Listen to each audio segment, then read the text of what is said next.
ताजमहाल प्रेमाचं प्रतीक आणि आग्राची ओळख. पण याच शहरात जिथे प्रेमाची उदाहरणं दिली जातात, तिथेच प्रेमाने आपलं सर्वात भयानक रूप दाखवलं. एक प्रेमी जो प्रेमात नव्हता तर वेडेपणात बदलला होता, ज्याने आपल्या प्रेमिकेची हत्या केली. हत्यानंतर डोकं आणि पाय कापून गोणीत भरले गेले आणि यमुना नदीत सर्व पुरावे नष्ट करण्याचा प्रयत्न करण्यात आला. क्राईम थ्रिलर स्टोरीज मध्ये आज आम्ही तुम्हाला घेऊन चाललो आहोत आग्र्यात. तेच शहर जिथे शाहजहान आणि मुमताजच्या प्रेमाची निशाणी ताजमहाल आहे. इथे एका प्रियकराने आपल्या प्रेमिकेला प्रेम नाही तर मृत्यूचं गिफ्ट दिली. नेमकं संपूर्ण प्रकरण काय होतं, चला सविस्तर जाणून घेऊया.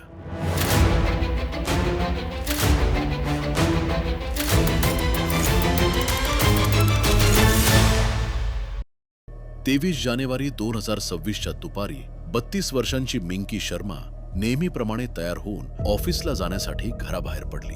घरासमोर स्कूटर सुरू करताना तिने घरच्यांना सांगितलं की भावाच्या लग्नाची कार्ड रिलेटिव्हजना डिस्ट्रीब्यूट केल्यानंतर ती थेट ऑफिसला जाईल. मिंकीचं ऑफिस आग्र्यातील संजय प्लेस परिसरात होतं. ती तिथे एका खासगी कंपनीत HR मॅनेजर म्हणून काम करत होती. पण हे काही मोठं मेन ऑफिस नव्हतं. हे एक छोटंसं ऑफिस होतं जिथे मिंकी व्यतिरिक्त फक्त 2च जण काम करत होते. एक कम्प्युटर ऑपरेटर विनय सिंह आणि एक ऑफिस बॉय. सोबत काम करताना मिंकी आणि विनय सिंह खूप क्लोज आले होते, इतके की मिंकीचे घरचे लोकही विनय सिंहला ओळखत होते. साधारणपणे मिंकी रात्री 8 वाजेपर्यंत घरी येत होती. पण त्या दिवशी जेव्हा खूप उशीर झाला आणि मिंकी घरी पोहोचली नाही, तेव्हा घरच्यांची चिंता वाढू लागली.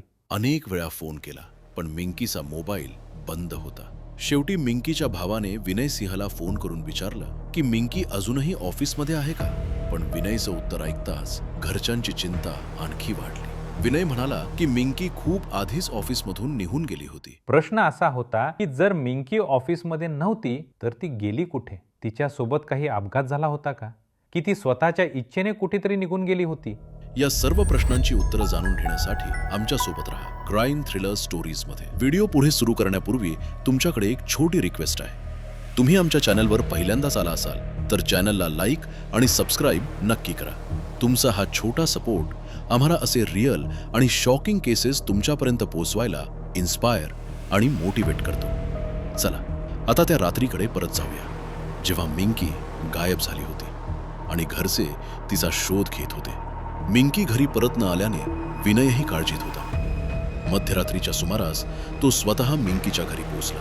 तिथे त्याने मिंकीच्या घरच्यांसोबत पूर्ण रात्रभर मिंकीचा शोध घेण्याचा प्रयत्न केला. पण मिंकीचा कुठेही काहीच क्लू मिळाला नाही. शेवटी जेव्हा आशा मावळू लागली तेव्हा मिंकीची मिसिंग असल्याची तक्रार पोलिसात दाखल करण्यात आली. पुढच्या सकाळी एक आणखी धक्कादायक न्यूज समोर आली. यमुना नदीच्या काठी जवाहर ब्रिज जवळ एक सस्पिशियस गोणी पडलेली असल्याची इन्फॉर्मेशन ट्रान्स यमुना पोलीस स्टेशनला मिळाली. पोलीस जेव्हा घटनास्थळी पोहोचली तेव्हा गोणीच्या आजूबाजूला ब्लड स्टेन्स होते आणि त्यावर माशा घोंघावत होत्या. पोलिसांनी जेव्हा बोरी उघडली तेव्हा आतलं दृश्य पाहून सगळेच हादरले. गोणीच्या आत एका तरुणीचा मृतदेह होता. तिचं डोकं नव्हतं आणि तिचे पायही कापलेले होते. ही बॉडी मिसिंग झालेल्या मिंकी शर्मा यांचीच होती का, याचं सत्य आपण पुढे उघड करणार आहोत. आमच्या सोबत शेवटपर्यंत जोडलेले रहा क्राईम थ्रिलर स्टोरीज मध्ये. जेव्हा मिंकीच्या कुटुंबाला स्पॉटवर बोलावण्यात आलं तेव्हा त्यांनी त्या बॉडीची ओळख पटवली. ती बॉडी त्यांची लाडकी मुलगी मिंकी शर्मा यांचीच होती. 24 जानेवारी रोजी पहाटे सुमारे 4 वाजता स्थानिक पोलिसांना यमुना पुलाजवळ एका महिलेचा मृतदेह असल्याची माहिती मिळाली. स्थानिक पोलीस तेथे पोहोचले असता एका गोणीत महिलेचा मृतदेह आढळून आला. मृतदेह पोस्टमार्टमसाठी पाठवण्यात आला. तपासासाठी आम्ही 5 पथके तयार केली. त्याचवेळी आमची टीम वेगवेगळ्या पोलीस ठाण्यांमध्ये या मृतदेहाची ओळख पटवण्याचा प्रयत्न करत होती. हरिपर्वत पोलीस ठाण्यात एका महिलेच्या बेपत्ता झाल्याची तक्रार दाखल झाली होती. तपासात हे मृतदेह या महिला मिंकी शर्मा यांचा असल्याचं निष्पन्न झाले. सर्वात मोठा प्रश्न होता, मिंकीची इतक्या निर्दयपणे हत्या कोणी केली आणि का? पोलिसांनाही हे जाणून घ्यायचे होते. तो गोणी तिथे कोण घेऊन आला आणि तसाच टाकून गेला? सत्य शोधण्यासाठी पोलिसांनी निर्णय घेतला. जवाहर ब्रिज पासून मिंकीच्या ऑफिसपर्यंतच्या रस्त्यावर लावलेल्या प्रत्येक CCTV कॅमेऱ्याची तपासणी केली जाईल. या कामासाठी पोलिसांनी 4 वेगवेगळ्या टीमची स्थापना केली. सुमारे 100 CCTV कॅमेऱ्यांचे फुटेज बारकाईने तपासण्यात आले. CCTV कॅमेऱ्यांच्या तपासात काही पुरावे मिळाले का की ही सगळी मेहनत वाया गेली, हे पुढे कळेल. क्राईम थ्रिलर स्टोरीज सोबत जोडलेले रहा. सीसीटीव्ही तपासादरम्यान एक धक्कादायक गोष्ट समोर आली. तो गोणी जवाहर ब्रिजवर स्कूटीवरून आणला गेला होता आणि ती स्कूटी मिंकी शर्मा यांचीच होती. सर्वात धक्कादायक गोष्ट म्हणजे ती स्कूटी विनय सिंग चालवत होता. हा क्लू समोर येताच पोलिसांना एक गोष्ट स्पष्ट झाली. पुराव्यांची साखळी आता थेट खुनीपर्यंत पोहोचली होती. पोलिसांनी विनय सिंगला अटक केली. चौकशी दरम्यान विनयने सांगितलेली कथा एका प्रियकराच्या संशय आणि जेलसीचा धोकादायक परिणाम होती. 30 वर्षांचा विनय गेल्या 2 वर्षापासून मिंकी शर्मासोबत रिलेशनमध्ये होता. सुरुवातीला सगळं ठीक होतं, पण मागील 6 महिन्यात विनयच्या मनात संशय वाढू लागला.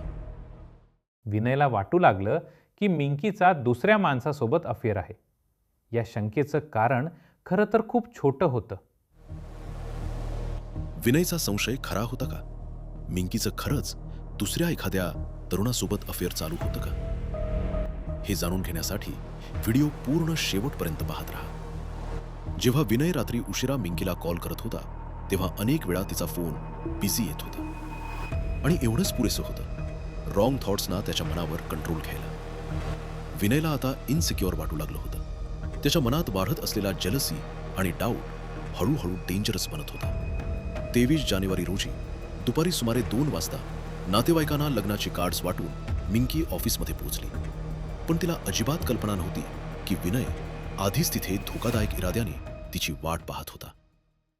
विनयने आधीच ऑफिस बॉयला सुट्टी देऊन घरी पाठवले होते.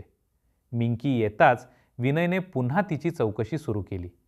ही बातचीत हळूहळू मोठ्या वादात बदलली. रागाने आंधळा झालेला विनय अचानक चाकू काढला आणि त्याने मिंकीवर हल्ला केला. गळ्यावर घातक वार झाल्यानंतर मिंकी जमिनीवर कोसळली. विनयने आधी मिंकीचे पाय कापले आणि मग एका शेवटच्या भीषण कृतीत तिचं डोकं शरीरापासून वेगळं केलं. डोकं बाजूला ठेवून त्याने उरलेलं शरीर प्लॅस्टिकच्या पिशवीत ठेवलं आणि घट्ट बांधून एका गोणीत भरलं. मिंकीचं वेगळं केलेलं डोकं, तिचे कपडे आणि तिचा मोबाईल फोन एका बॅगमध्ये ठेवले गेले. विनयने हे सगळं मिंकीच्या स्वतःच्या स्कूटरवर ठेवलं आणि तो जवाहर ब्रिजकडे निघाला. विनयची योजना होती गोणी यमुना नदीत फेकण्याची आणि डोकं दुसऱ्या कुठल्या ठिकाणी ठेवून देण्याची. पण पुलावर लावलेली लोखंडी जाळी त्याच्या मार्गातील मोठी अडचण ठरली. लोक जवळ येताना दिसताच तो घाबरला. त्याने गोणी पुलावरच टाकलं आणि तिथून पळ काढला. रस्त्यात बॅगमध्ये ठेवलेलं मिंकीचं वेगळं केलेलं डोकं त्याने एका नाल्यात फेकून दिलं. इंटरोगेशन दरम्यान विनयने मिंकीच्या हत्येची कबुली दिली. त्याने पोलिसांना सांगितले की तो मिंकीवर प्रेम करत होता आणि तिच्याशी लग्न करायचं होतं. मिंकी शर्मासोबत काम करणारा एक तरुण होता. त्याचं नाव विनय सिंग आहे. गेल्या 2 वर्षापासून तो मिंकी शर्मासोबत काम करत होता. त्यांच्यात वाद झाला होता. तो मिंकीशी लग्न करू इच्छित होता. मात्र मिंकी त्या लग्नाला विरोध करत होती. त्या दिवशी ती ऑफिसमध्ये आली. ऑफिसमध्ये आल्यानंतर त्या व्यक्तीनं विनय सिंगनं तिची हत्या केली. चौकशी दरम्यान विनय सिंगनं आपला गुन्हा कबूल केला. हत्येसाठी वापरलेला चाकू आणि स्कूटर जप्त करण्यात आली आहे. विनय सिंग विरोधात कठोर कारवाई सुरू आहे. सध्या त्याला न्यायालयीन कोठडीत पाठवण्यात आले आहे. विनयच्या मनात भीती घर करून बसली होती. मिंकी त्याच्याऐवजी इतर कोणाशी लग्न करणार आहे अशी भीती. हीच भीती, हाच संशय हळूहळू त्याच्या डोक्यात विष बनत गेला आणि त्याला एक खुनी बनवून गेला. खूप जास्त संशय आणि कंट्रोल हे प्रेम नसतं, तो एक मानसिक प्रॉब्लेम असतो. मुलांमध्ये दिसणारा पॉझिटिव्ह आणि रागीट स्वभाव कधीही दुर्लक्षित करू नका.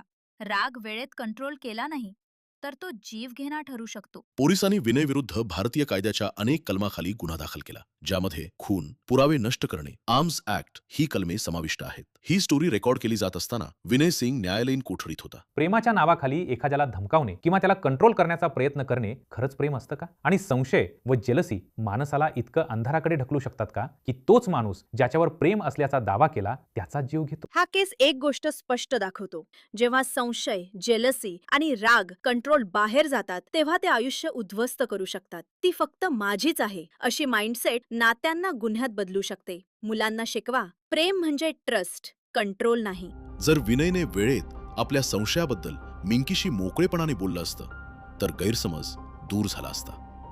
आज फक्त मिंकी जिवंत असती असं नाही, तर विनयचं आयुष्यही जेलच्या सळ्याआड गेलं नसतं. लक्षात ठेवा, नाती परस्पर संमती आणि विश्वासावर टिकलेली असतात. या केसबद्दल तुमचं काय मत आहे खाली कमेंटमध्ये नक्की सांगा. जर तुम्हाला हा व्हिडिओ इंटरेस्टिंग आणि अवेअरनेस निर्माण करणारा वाटला तर आमच्या चॅनलला लाईक, शेअर आणि सबस्क्राईब करायला विसरू नका. आम्ही लवकरच परत येऊ एक आणखी खरी आणि शॉकिंग क्राईम थ्रिलर स्टोरी घेऊन. क्राईम थ्रिलर स्टोरीज फक्त मराठीमध्ये नाही तर हिंदी, इंग्रजी आणि गुजरातीतही उपलब्ध आहे. लवकरच आम्ही आणखी भाषांमध्येही उपलब्ध करून देणार आहोत.